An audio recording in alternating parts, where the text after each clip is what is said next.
The Great Hall of Unity Prime had never been so quiet. 10,000 seats rose in circles around the central platform, and every seat was filled. Representatives from 300 species had gathered here, but no one spoke. No one argued. No one even whispered. They simply sat and waited for the end. High Elder Vorn stood at the center of the platform. He was old, even by the standards of his long-lived species. His gray skin had turned almost white with age, and his 4 arms hung heavy at his sides. For 200 years, he had led the Galactic Council through wars, plagues, and disasters. He had always found a way forward, but today there was no way forward. Today there was only truth. "My friends," he said, and his voice echoed through the silent hall. "I must tell you what we all already know. The war is lost." No one reacted. They had known this was coming. The devouring swarm had appeared 3 years ago from the dark space between galaxies. No one knew where they came from. No one knew what they wanted. They simply arrived and began to consume everything in their path. Planets, stars, entire civilizations. Nothing could stop them. In 3 years, the swarm has taken 87% of known space, Vorn continued. The Kalari fleet, the greatest military force in our history, has been destroyed. The Vorton Empire has fallen. The Mishi Collective has gone silent. We have tried everything. We have used every weapon, every strategy, every alliance. Nothing has worked. In the third row, Commander Reth listened with empty eyes. He was Kalari, a species bred for war. His blue scales were scarred from 100 battles, and his right arm was mechanical, a replacement for the one he lost fighting the swarm 6 months ago. He had commanded the greatest fleet ever assembled. Now that fleet was dust, and most of his soldiers were dead. He wanted to stand up. He wanted to argue. He wanted to say that they could still fight, that surrender was not an option. But the words would not come. He had watched his ships burn. He had seen his friends die screaming as the swarm consumed them. He had no more words left. "The Council has made a decision," Vorn said. "We are ordering all remaining populations to evacuate to the outer rim. The swarm moves slowly through empty space. If we scatter far enough, some of us may survive for a few more generations. This is not victory. This is not even hope. This is simply the best we can do." High above the main floor, in the observation gallery, a young scholar named Miri pressed her face against the glass. She was small for her species, with soft green fur and large, dark eyes. She had spent her life studying history, learning about the rise and fall of civilizations. She had always believed that knowledge could solve any problem, but knowledge could not stop the swarm. Nothing could. She watched as Vorn raised his hand for silence, though no one was speaking. "I will now broadcast this message to all remaining worlds," he said. "Let everyone know that the time for resistance has ended. Let them flee while they still can. And let them remember that we tried. We tried our best, and we failed." He pressed a button on the platform, and his image appeared on every screen in every ship and station across the galaxy. His words went out at the speed of light, carrying the message of surrender to every corner of known space. "This is High Elder Vorn of the Galactic Council. The war against the devouring swarm is over. We have lost. All species are ordered to evacuate to the outer rim immediately. Do not resist. Do not fight. There is no point. Save yourselves if you can. May the stars remember us." The transmission ended. Vorn lowered his hand and stepped back from the platform. Around him, the representatives began to rise from their seats. Some were crying. Some were simply staring at nothing. A few were already calling their ships, preparing to flee. Commander Reth finally stood. His legs felt weak, but he forced himself to walk. He had nowhere to go. His home world was gone. His fleet was destroyed. He was a soldier without a war, a commander without anyone to command. But he could not sit still. He had to move, even if movement was meaningless. Miri watched him go. She watched all of them go. The great hall emptied slowly, like blood draining from a wound. Soon she was alone in the gallery, looking down at the empty platform where Vorn had announced the death of hope. She thought about all the civilizations she had studied. The Kalari had existed for 50,000 years. The Vortan Empire had built wonders that defied understanding. The Mishi had developed technology that could reshape matter itself. All of them were falling. All of them were ending. And then she thought about the humans. Humanity was a footnote in galactic history. They had been discovered only 50 years ago.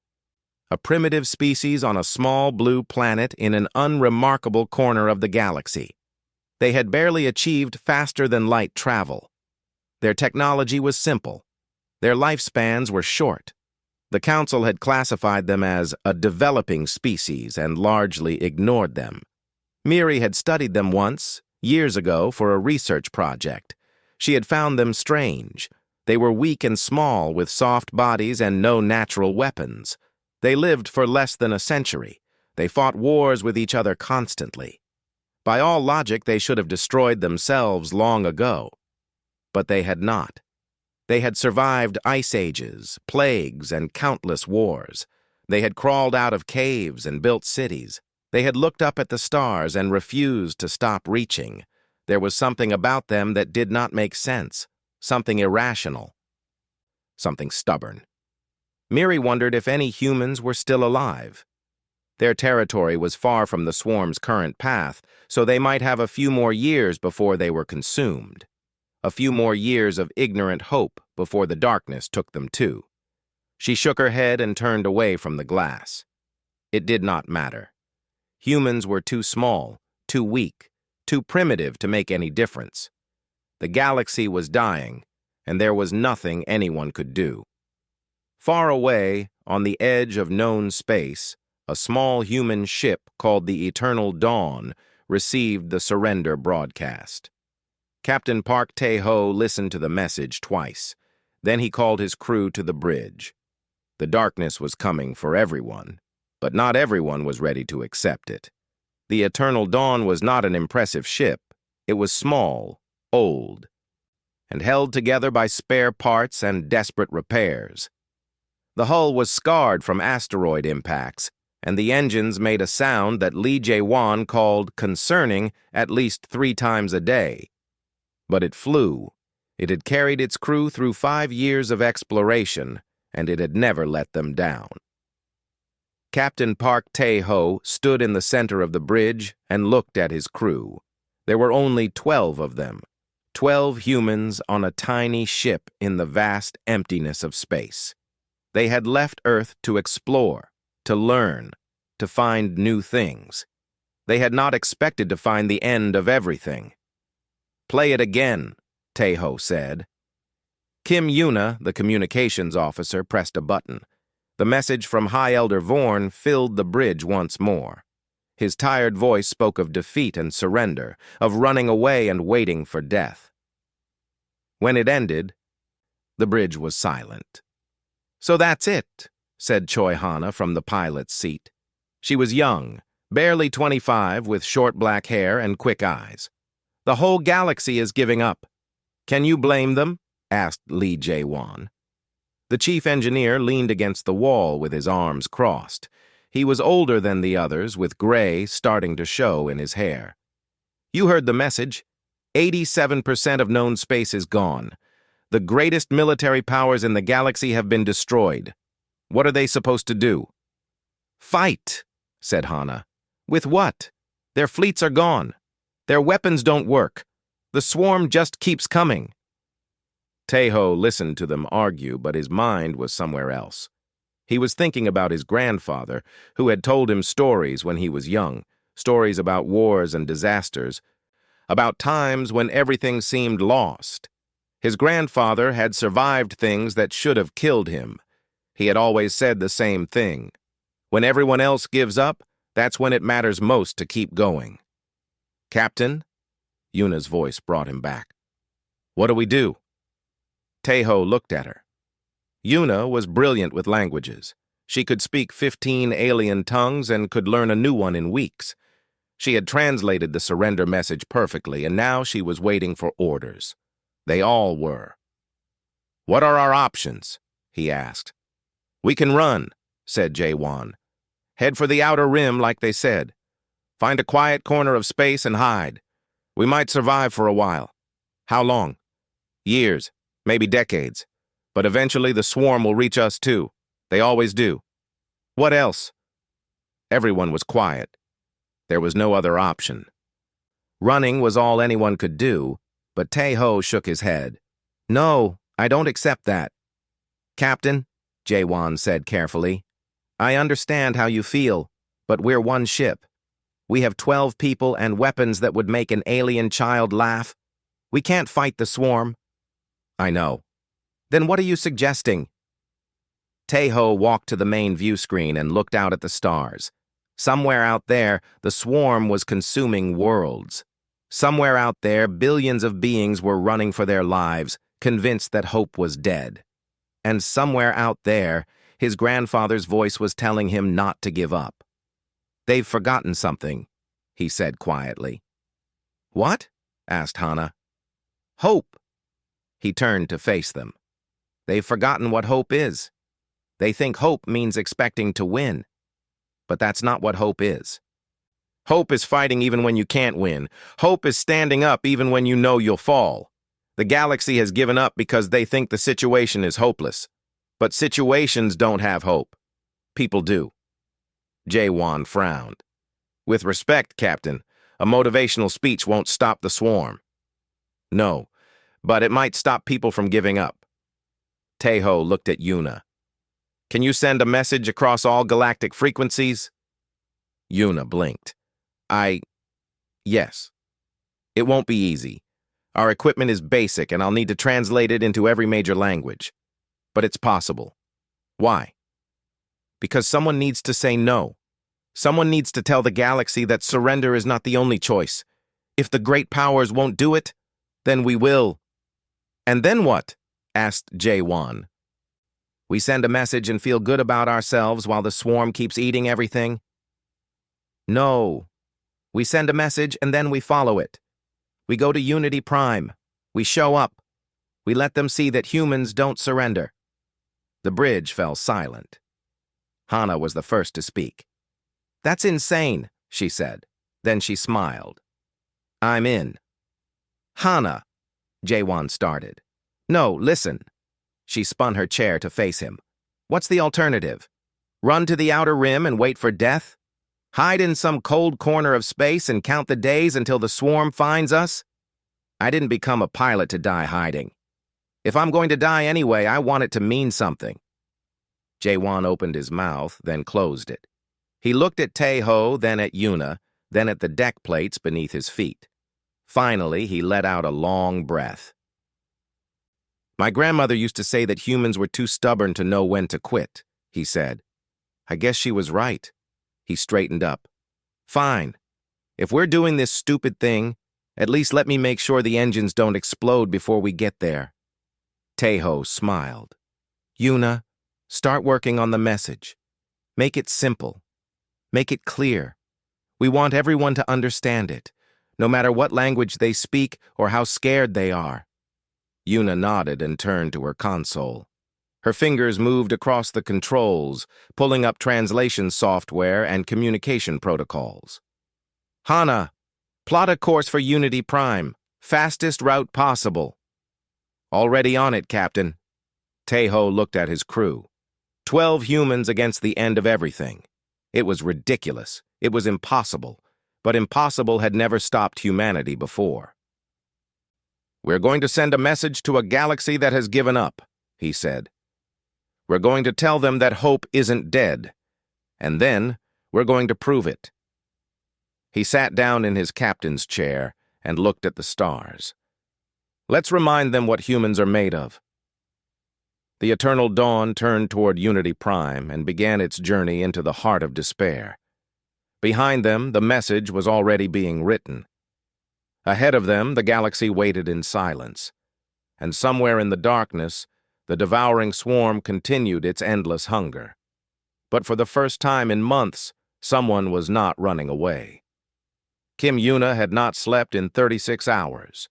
Her eyes burned from staring at the screen, and her coffee had gone cold long ago. Around her, data sheets covered every surface, filled with notes in dozens of alien languages. She had never worked so hard on anything in her life. The message had to be perfect. It could not be too long or people would stop listening. It could not be too complicated or the meaning would be lost in translation. It had to be simple, clear, and powerful enough to reach the hearts of beings who had already given up. Captain Park Tae-ho entered the communications room and set a fresh cup of coffee beside her. "How is it going?" "Almost there." Yuna rubbed her eyes. "I've translated it into 47 languages. That should cover most of the major species in the galaxy. Can I see it?" Yuna handed him a datapad with the original version in Korean. Tae-ho read it slowly, his lips moving slightly as he went through each line. "We are humans. We are small.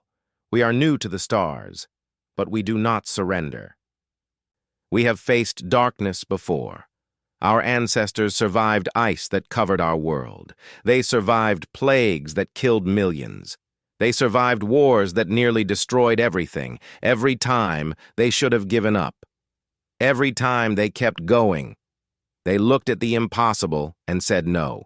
They built fires in the darkness and refused to let them die.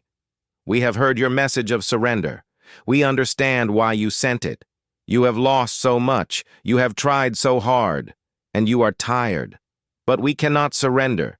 It is not in our nature. Humans do not know how to give up. We are small and weak, and we live short lives, but we do not stop. If you have forgotten how to hope, let us remind you.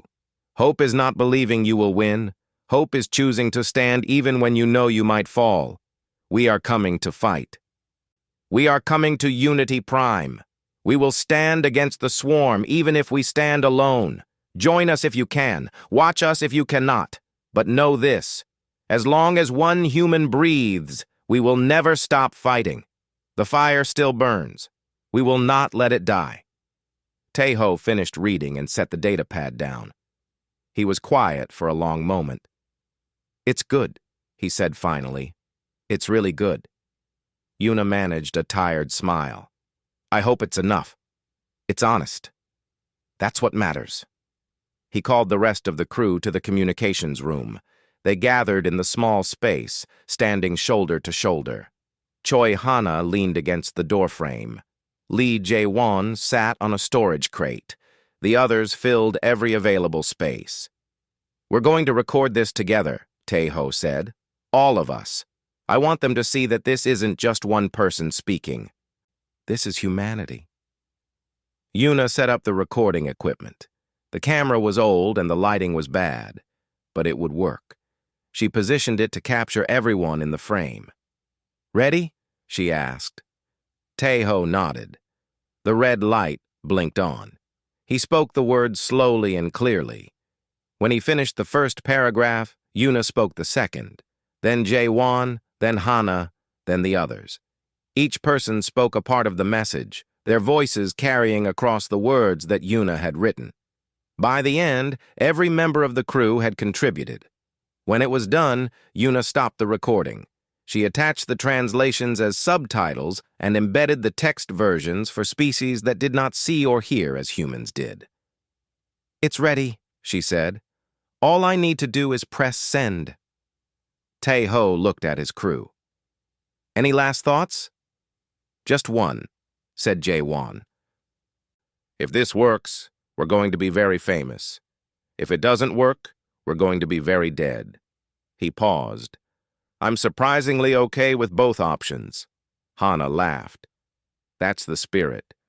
Tae-ho turned to Yuna. "Send it." She pressed the button. The message flew out from the eternal dawn at the speed of light, spreading across every frequency, reaching every corner of the galaxy that still had someone to listen.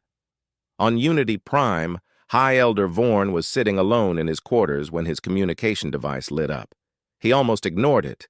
There was nothing left to say, nothing left to hear. But something made him reach for it anyway. The message began to play. He saw the faces of the humans, strange and soft and impossibly young. He heard their words, translated into his own language by a voice that was rough but sincere. He listened to them speak of hope and fire and refusal to surrender. When it ended, he sat very still. His hands were shaking. In the old military command center, Commander Reth heard the message as well. He had been preparing to destroy the computers, to erase the battle plans that no longer mattered. But he stopped when the human voices filled the room. He listened to every word. When they finished, he played it again and again. Something moved in his chest. It was small and weak, and he had thought it was dead. But it was there. It was still there. In the observation gallery where she had watched the galaxy surrender, Scholar Miri sat with tears running down her green fur.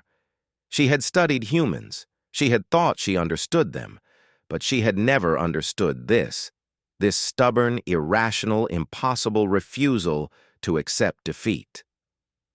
This fire that burned even when there was no fuel left, this hope that existed not because of logic, but in spite of it. "They're insane," she whispered. "They're completely insane." But she was smiling. Across the galaxy, the message spread. Refugee ships played it for their passengers. Survivors on destroyed worlds shared it through hidden networks. Species that had never met each other heard the same words, saw the same faces, felt the same spark. Most of them did not believe it would work. Most of them thought the humans were foolish to try. But something had changed. For the first time in months, people were not just talking about where to run or how to hide. They were talking about the humans. They were talking about hope. On a dark ship flying through empty space, Commander Reth stood up from his chair. He walked to the communication console and began to send messages to old friends and former soldiers, people he had not spoken to since the defeat, people he had assumed were broken beyond repair. "Did you hear the human transmission?" he wrote. "We need to talk." The fire was spreading, and somewhere in the darkness, the eternal dawn flew on toward Unity Prime, carrying 12 humans who refused to let it die. The message changed everything. On a refugee ship carrying survivors from the fallen Vortan Empire, a young child asked her mother what the strange voices were saying. Her mother translated the words, and the child frowned. "Why are they going to fight?" the child asked. "The elders said fighting is pointless." The mother did not have an answer, but that night she played the message again and again. By morning, she had shared it with every family on the ship. On a destroyed colony world where survivors hid in underground bunkers, an old soldier who had not spoken in weeks suddenly sat up. He had heard the transmission through a broken radio that barely worked. He had not understood all the words, but he had understood enough. "Humans," he said. It was the first word he had spoken since watching his unit die. "The humans are fighting."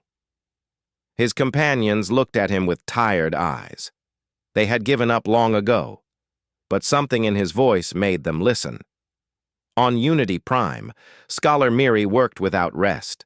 She gathered every piece of information she had ever collected about humanity and prepared a presentation for the council. Most of the representatives had already fled, but a few remained. They needed to understand what was happening. High Elder Vorn sat in the front row as Miri spoke. His face showed nothing, but his eyes never left the screen. "Humanity was discovered 50 years ago," Miri began. "They are a young species from a small planet called Earth. By galactic standards, they are primitive. Their technology is basic. Their lifespans are short. The Council classified them as developmentally inferior and recommended minimal contact." She changed the display to show images from Earth's history. "But their history tells a different story. Humans have existed for only 300,000 years, a tiny fraction of the time most galactic species have lived. In that time, they have faced extinction multiple times. Ice ages covered their planet. Diseases killed vast portions of their population. They fought devastating wars against each other. The images showed ancient humans huddled around fires in frozen landscapes. They showed cities destroyed by plague. They showed the ruins of wars that had killed millions. By all logical analysis, they should have died out long ago. Their planet is harsh. Their biology is fragile. They have no natural weapons, no armor, no special abilities. They are one of the weakest intelligent species ever documented. Miri paused and looked at the remaining council members. And yet they survived, every single time. They faced impossible situations and refused to accept defeat. They call this quality many things: stubbornness, determination, hope. She showed the final image, the faces of the Eternal Dawn crew as they recorded their message. I believe this is why they sent the transmission. They do not expect to win. They know they cannot defeat the swarm alone, but they refuse to accept that fighting is pointless. To them, the act of resistance has value, regardless of the outcome. High Elder Vorn spoke for the first time. Is this rational? Miri considered the question carefully. No, Elder. It is not rational. By any logical standard, their behavior makes no sense. But I have studied human history extensively, and I have noticed something. They often succeed precisely because they do not act rationally. They attempt things that should be impossible, and sometimes they succeed simply because they did not know they were supposed to fail. The room was quiet. Finally, Vorn stood. I have led this council for 200 years, he said. I have always believed in logic, in careful planning, in accepting reality as it is. I told the galaxy to surrender because the evidence said resistance was futile. He walked to the window and looked out at the stars. But perhaps I was wrong. Perhaps the evidence is not everything. Perhaps there is something that numbers and probabilities cannot measure. He turned to face Miri. Where are the humans now? Their ship is on course for Unity Prime. They will arrive in 3 days. And what is the response to their message? Miri checked her datapad. Mixed, Elder. Many are dismissing it as foolish. But others, she hesitated. Others are responding. Small ships are changing course. Retired soldiers are coming out of hiding. There are reports of unauthorized communications between species that have never cooperated before. How many? I don't know exactly. But the number is growing.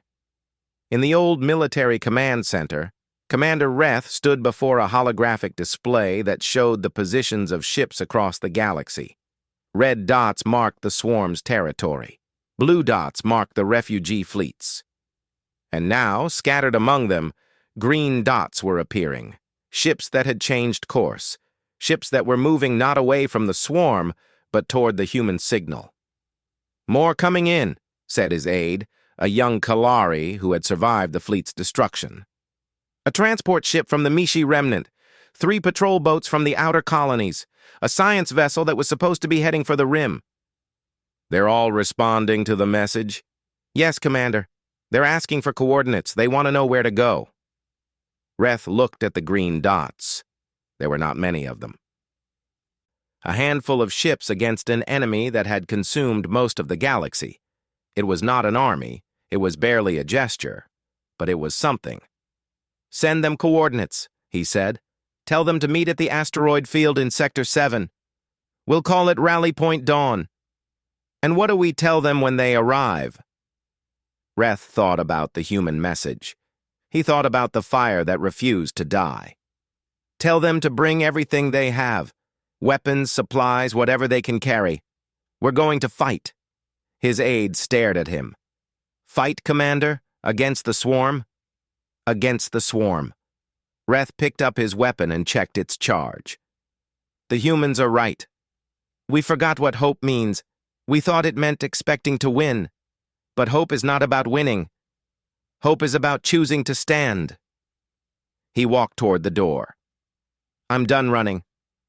Let's see how many others feel the same way. Across the galaxy, the green dots kept appearing. They were small. They were scattered. They were nothing compared to the might of the swarm, but they were moving. They were responding. And somewhere among the stars, the eternal dawn flew on, carrying the fire that had started it all. The awakening had begun. The asteroid field floated in the darkness of Sector 7, far from any star or planet. It was a dead place, cold and silent, where nothing lived and nothing happened. The perfect place to hide, the perfect place to gather. The eternal dawn arrived first. Captain Park Tae-ho brought the ship to a stop among the drifting rocks and waited. He did not know if anyone would come. He did not know if their message had reached anyone who still wanted to fight. All he could do was wait and hope. "Sensor contact," said Choi Hana from the pilot's seat. "One ship approaching. Small transport, looks like civilian design." Tae-ho leaned forward. "Weapons?" "None that I can detect. They're hailing us." "Let's hear it." The speaker crackled with an unfamiliar voice speaking broken Korean. Someone had learned the language just to contact them. "Human ship Eternal Dawn. This is transport vessel Quiet Hope. We heard your message. We came to fight. Where do we go?" Tae-ho felt something catch in his throat. He looked at his crew, and they looked back at him with wide eyes. Someone had come. Someone had actually come. "Quiet Hope, welcome," he said. "Take position beside us. More will come." And more did come. By the end of the first day, there were 12 ships. By the end of the second day, there were 50. They came from everywhere. Refugee transports that had turned around, old military vessels pulled out of retirement, science ships and cargo haulers and tiny personal craft that had no business being in a war zone. They all had one thing in common. They had heard the message, and they refused to give up. On the third day, Commander Reth arrived with a small fleet of Kalari warships. They were old and damaged, survivors of the great battle that had destroyed the Kalari military. But they were still armed, and their crews were still ready to fight. Reth's shuttle landed in the Eternal Dawn's tiny cargo bay. Tae-ho and his crew waited as the alien commander stepped out. He was taller than any human, with blue scales and sharp teeth, and a mechanical arm that clicked softly as it moved. He looked at the humans with eyes that had seen too much death. "You are Captain Park Tae-ho," he said. It was not a question. "I am." Reth studied him for a long moment. "You are smaller than I expected. Softer. I could break you with one hand." Lee Jae-won stepped forward with his hands clenched, but Tae-ho held him back. "Probably," Tae-ho agreed. "But you didn't come here to break us. You came here to fight with us." Something changed in Reth's face. It might have been respect. "I watched my fleet die," Reth said. "I watched the greatest warriors in the galaxy burn while the swarm consumed them. I gave up. I accepted that we had lost. And then I heard your message." He stepped closer to Tae-ho until they were face to face. "I do not understand your species. You are weak. You are primitive. You should have stayed on your little planet and waited for death like everyone else. But instead you sent a message across the galaxy telling everyone to keep fighting. Why?" Tae-ho thought about the question. He thought about his grandfather's stories. He thought about human history, all the times his species had faced destruction and survived. "Because giving up isn't in our nature," he said. "We've been fighting impossible odds since we learned to walk. It's all we know how to do." Reth stared at him for another long moment. Then, slowly, he extended his mechanical hand. "Then let us fight together, human.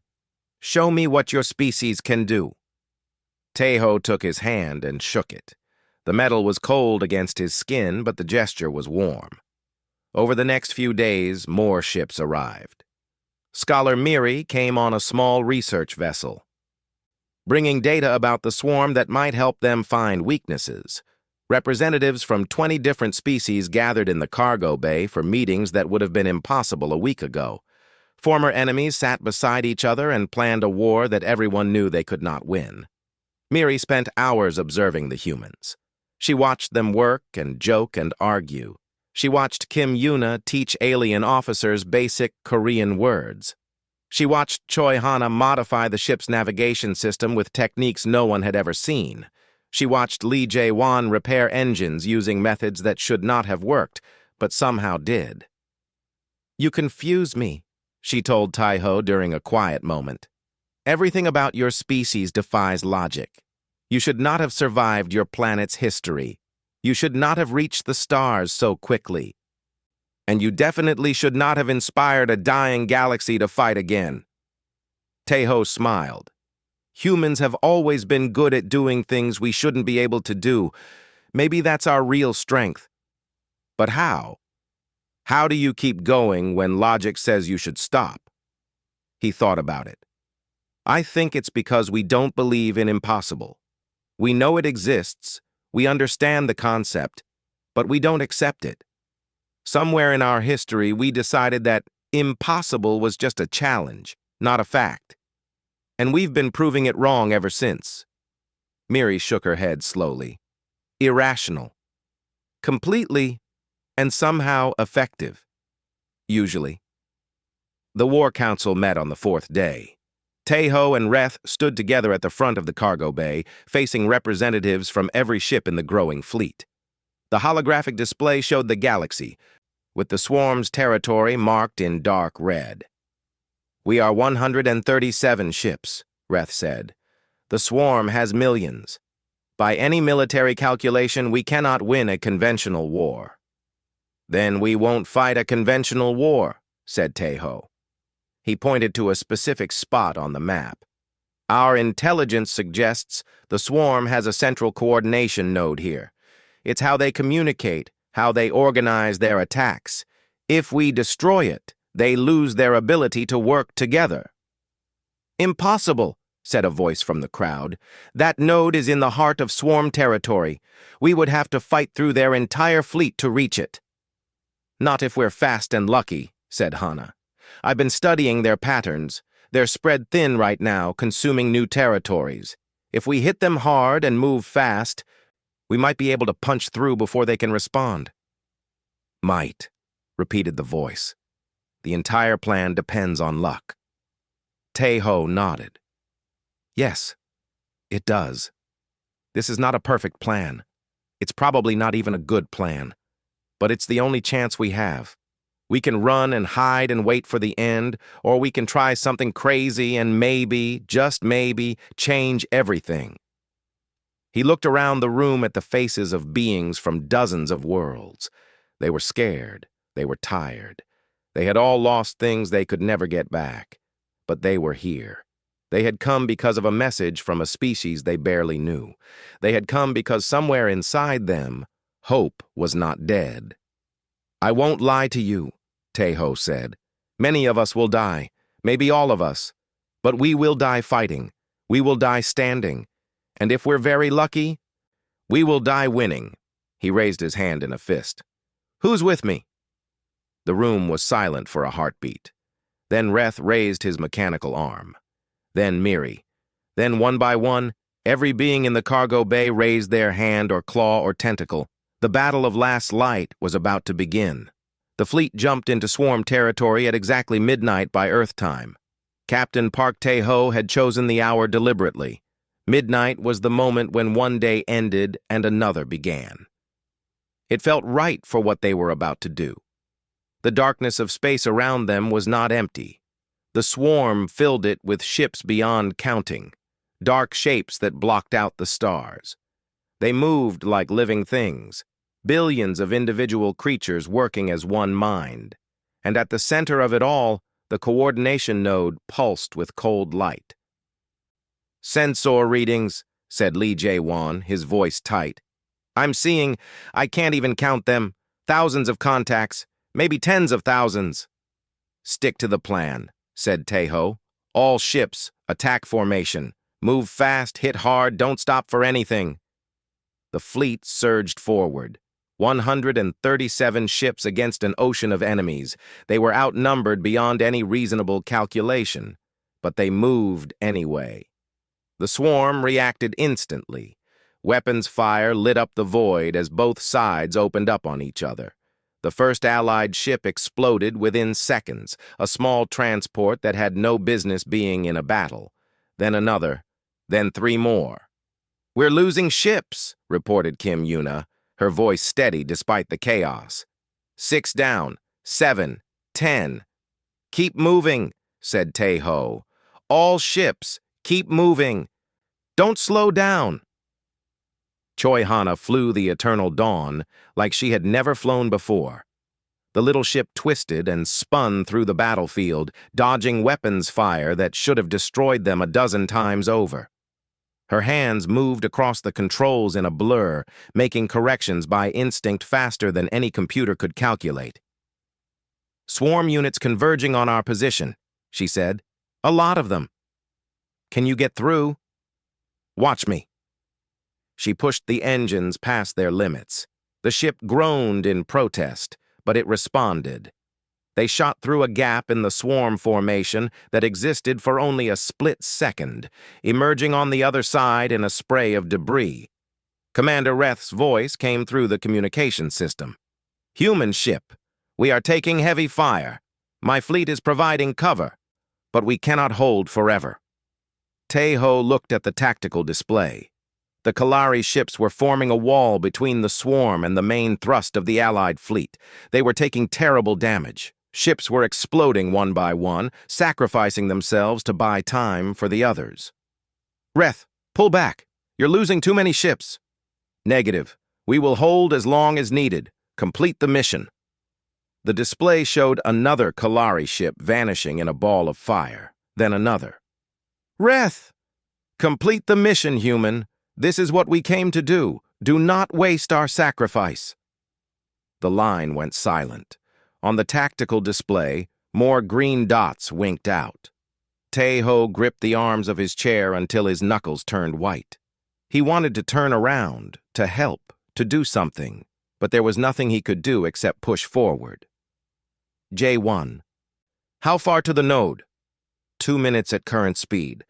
But the swarm is adapting. They're moving to block our path. "Hana, can you find a way through?" "Working on it." Her eyes never left the view screen. "There. See that cluster of debris? If we use it as cover, we might be able to slip past their main formation." "Do it." The Eternal Dawn dove into the debris field. Broken ships and shattered asteroids tumbled around them, remnants of some ancient battle. Hana threaded through the wreckage with impossible precision, using every piece of cover to hide their approach. 30 seconds to the node," said Jae-won. "I'm detecting some kind of shield around it. Our weapons might not be enough to penetrate it." "Then we'll have to get closer," said Tae-ho. "Close enough that we can't miss." "Captain, that's a suicide run." "I know." He looked around the bridge at his crew. Hana at the helm, her face tight with concentration. Yuna at communications, still sending updates to whatever ships were still listening. Jae-won at engineering, coaxing every last bit of power from their failing systems. They had followed him across the galaxy.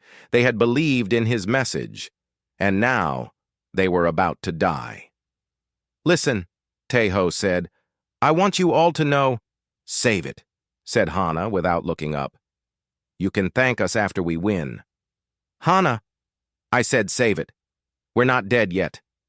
Yuna turned in her seat. "Captain, I'm picking up something. Ships coming in from the far side of the node." "More swarm?" "No, they're ours. It's the rest of the fleet. They broke through on the other side." Tae-ho looked at the display.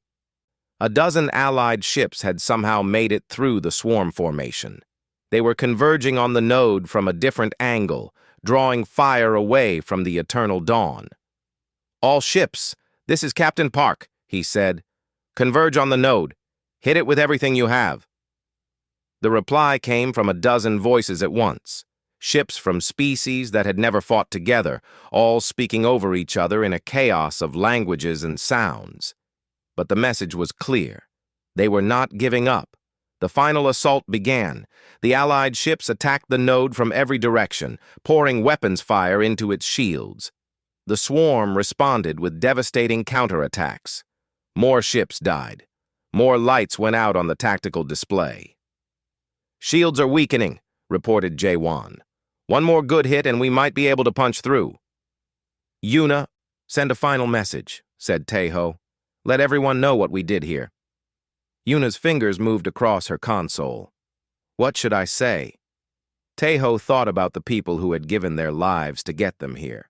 The Kalari soldiers, the refugee volunteers, all the beings who had come because of a simple message from a species they barely knew. "Tell them the fire still burns," he said. "Tell them we never stopped fighting." Yuna sent the message. Then she looked at Taeho and smiled. "For everyone who forgot how to hope," she said. "For everyone who forgot how to hope," he repeated. "Hana, take us in." The eternal dawn dove toward the coordination node. The swarm closed in around them, weapons fire filling the space with deadly light. Systems failed. Alarms screamed. The ship shook so hard that Taeho could barely see straight. And then, at the last moment, Commander Reth's voice crackled through the speakers. "Human ship, we have your back! Go!" A Kalari warship, battered and burning but still fighting, flew directly into the path of the swarm units pursuing them. It took fire that should have destroyed the eternal dawn. It bought them the seconds they needed. "Now!" shouted Taeho. "Fire everything!" Every weapon on the eternal dawn fired at once. Other Allied ships added their own firepower. The node's shields flickered, failed, and then the whole structure exploded in a blinding flash of light. The swarm went silent. Across the battlefield, millions of creatures stopped moving at once, suddenly cut off from the mind that controlled them. Ships drifted aimlessly. Weapons stopped firing. The endless, coordinated assault simply stopped. Taeho slumped back in his chair, barely able to breathe. Did we do it?" Jaewon checked his readings. His hands were shaking. "The node is destroyed. The swarm has lost coordination." He looked up with tears in his eyes. "We did it! We actually did it!" Around them, the survivors of the Allied fleet began to cheer. The devouring swarm was not defeated, but it was no longer unstoppable. Without the coordination node, the billions of creatures that had once moved as one mind now scattered into confused groups. Some continued to attack, but without strategy or purpose. Others simply drifted through space, waiting for commands that would never come. The Allied fleet, now called the Dawn Coalition, hunted them down one group at a time. It was slow work, dangerous work, but it was working. Every week, they pushed the swarm back a little further. Every month, they reclaimed another system. The war was not over, but for the first time, the galaxy was winning. The rebuilt Galactic Council met in the Great Hall of Unity Prime. It was not as grand as it had been before the war. The building had been damaged during the evacuation and repairs were still ongoing. But the hall was full, packed with representatives from hundreds of species, and this time, they were not here to surrender. High Elder Vorn stood at the central platform. He looked different than he had 6 months ago. His posture was straighter, his voice was stronger. The weight of despair had lifted from his shoulders, replaced by something that looked almost like joy.